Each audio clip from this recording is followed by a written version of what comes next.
Kit Connor, Rachel Zegler, George Clooney, Robert Downey Jr. Is it the cast of a new Marvel Cinematic Universe film? Nope. These are all stars on Broadway. Today, friends, we're gonna talk about stunt casting.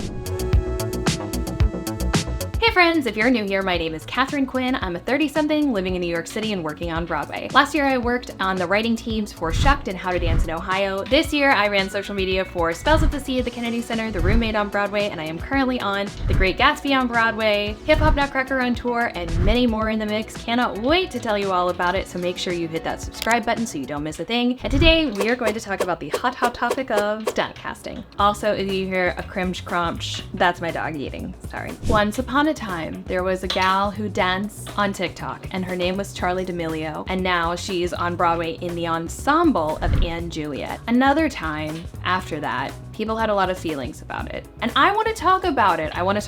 Okay, first of all, what the heck is stunt casting? I think we all know what this is. Stunt casting is when you employ a star, usually from TV or film, who doesn't necessarily have a ton of theater experience, and you put them in a theater show. More because of their fame, less because of their experience. Sometimes they do. Sometimes they were born and raised theater kids. Rachel Zegler, theater kid. Stunt casting is not new, but it is definitely a norm on Broadway right now. There are certain production companies on Broadway who are clearly favoring this model. They are finding some success in it. Frankly, in a time when almost nothing is successful on Broadway, can't blame them for trying. Okay, quickly, let's dive into a little background of Broadway economics. The average Broadway show's operating costs are somewhere between $700,000 and just north of $1 million a week. The average capitalization, the money you raise to get a Broadway show up and running, is usually on the lowest possible end. Like Gutenberg was $6 million with only 2 actors in it. On average, a bigger show is usually like 15 to 20 to all the way up to $30 million. And even with all of these figures, only 1 in 5 shows actually makes their money back.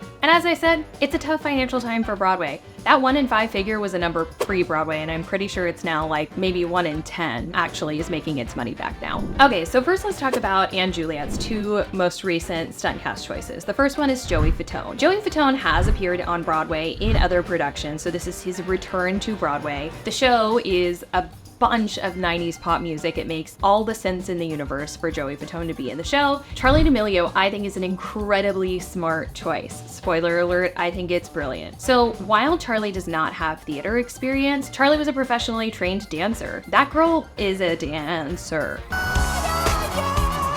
It wasn't like they popped her into a principal role where it was like, okay, we're not sure if she can sing, but let's find out. No, we know Charli Damelio can dance. They put her in a dance track and she looks great. She looks great. So I actually love this choice. She also has millions of followers. I'll throw the numbers up here. And as a social media manager, that is my dream. I'm so jealous. I'm so jealous. I love the people who are in my show, let's be clear. But also like getting to play with collaborations with a 10 million, 20 million follower count would be amazing. And she's gonna bring in new young audiences to Broadway. So I absolutely love this. Let's have a moment for Daniel Radcliffe. Daniel Radcliffe is a really interesting one. And he has truly earned like a soft spot in the Broadway community. Daniel Radcliffe starred in How to Succeed Without Really Trying about a decade ago. Everyone under the sun heard the rumor that A, he was the loveliest to work with, and this was much closer to like the heyday of the Harry Potter films, although now they're, like canon. This is me playing with my dog. I love you, but I have to talk about Daniel Radcliffe. That man worked his butt off, and he was an absolute delight in the show. Obviously, recently he's been back on Broadway in Merrily We Roll Along in another critically acclaimed run. So while people know him from the Harry Potter films, and as far as I know, he did not have a theater background because, well, he was in Equus, but we watched him grow up. He's still been a huge asset to Broadway. And again, broadening audiences. 2 even more recent examples, Romeo and Juliet starring Kit Connor and Rachel Zegler. When this was announced, I was like, literally why? We just announced Tom Holland and Romeo and Juliet in London, and it was not the same production, which ended up being a good thing because that one was not critically acclaimed, and this one got like mixed positive reviews. I hear it's absolutely wonderful and I would love to go see it. This makes perfect sense. It's in Circle in the Square. It's in a smaller venue. It's 2 stars who are both wanting to cut their teeth theatrically. I hear nothing but absolute raves for Kit Connor's Romeo in particular. I hear the direction is awesome. It's offering opportunities to a bunch of other actors who are in the show as well. I think this is another amazing instance of great star casting. So the positives are stunt casting works.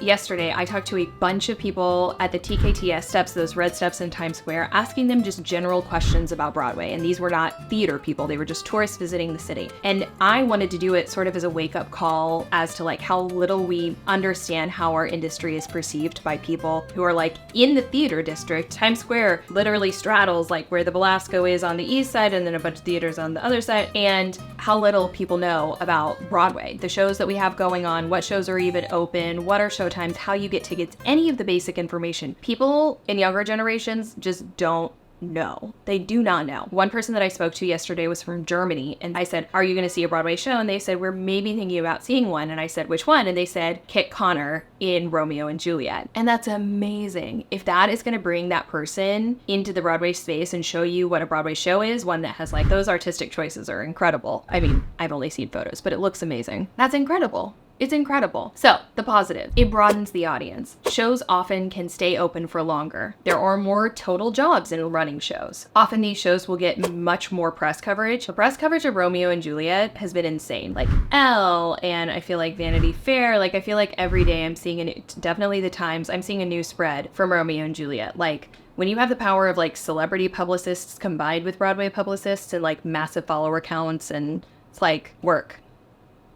Get it. So it's smart, it makes sense, and some of it is really, really positive for the industry. Here are some of the negatives. When you are trying to sell a show, and I am not personally experiencing this, but I have witnessed people in the industry sort of implying Broadway stars are having trouble getting press spots because, of course, they're going to want to interview Kit Connor and Rachel Zegler and George Clooney and Robert Downey Jr. and all the other celebrities that are on Broadway right now. Of course, they're going to want to interview those people over a Broadway star who I may know and love, but they're looking at their viewership as well. So they want the buzzy celebrity interviews. That sucks because then a lot of the time I'm like, a rising tide lifts all boats. I think that's true to an extent, but I think with the number of celebrities that we currently have on Broadway, it's starting to hit a point where I'm like, okay. And like I said, like Charli Damelio, that one doesn't bump me at all. That's like perfect stunt casting. Most of these feel like really smart choices. It's just like to the detriment sometimes of Broadway actors and therefore Broadway shows, because if the Broadway actors from the shows that don't have these TV and film celebrities can't get the press spot, then don't get that increased visibility, and then the show suffers, and then it closes, that sucks. Now, are celebrities responsible for the health of other shows? No. Are producers? I don't know. Honestly, that's the problem I keep coming up against, is like, it's so tricky because Broadway fancies itself this very altruistic community, but really we're a bunch of capitalists peddling art. And I say that as somebody who loves capitalism and art. I think it's tricky because what do we owe each other as a community as opposed to investors? And how can we serve both, you know? You could also say that a detriment is that the marketing focuses on a star rather than the show. Gatsby at this moment is Jeremy and Eva, who I love dearly and think are both incredible. I feature them, but I also feature the ensemble and people in the pit and crew members and our creative team. And, you know, I'll see comments being like, oh, Gatsby marketing's only just Jeremy and Eva. And I'm like, I'm like, if you look at our feed, it's like the percentage is definitely skewed to things that are not Jeremy and Eva, even though, again, I love them both so much. And they've been so awesome and they definitely play. But like, those do get more views and therefore they will be put in front of people more. I don't know. So people saying that like marketing of stars is to the detriment of the show, I don't think that's really true. It just leads to increased brand awareness, which leads to more people coming to see the show. I understand the frustration, but I don't think it's ever nefarious, and it's kind of just like the way press circulation works. So is stunt casting worth it? I think that the reality is nuanced. So while stunt casting can feel a little unfair to career theater performers, there are positives and negatives here. Namely, that it helps keep shows running and therefore employs more actors overall. So the keys seem to be thoughtful casting choices, proper training and or preparation, respect for the industry, a balance with theater veterans being cast, and then using that power to promote Broadway on the whole. What does the future of stunt casting look like? Social media followings will continue to be incredibly important. It is a reality of where we are. Celebrity will continue to be important, both in terms of like Charli Damelio, social media, and like Rachel and Kit, TV and film credits. But I do think that we'll continue to see more, at least I hope, diverse forms of stunt casting like Charli and Juliet, younger celebrities that will bring in a new generation of theater goers, and to an extent, buoy the marketplace on the whole. So as always, it feels like we're trying to balance commercial needs with artistic integrity. As always, I am so curious to hear what you think about this. I think it is a very nuanced issue. I don't think that it is black or white. I think it's complicated. What do you think of stunt casting, whether it's in the ensemble, whether it's from someone from social media, TV, film? Does it bother you? Has any celebrity incentivized you to come see a show? Please leave your thoughts down in the comments. You know I live for the discussion. I'm never here trying to be an empirical source of truth. I am only always trying to engage in discussion. It is my favorite thing in the world. Thank you so much for watching. I invite you to follow me on Instagram and TikTok at It's Katharine Quinn. I will see you in the comments section and see you later.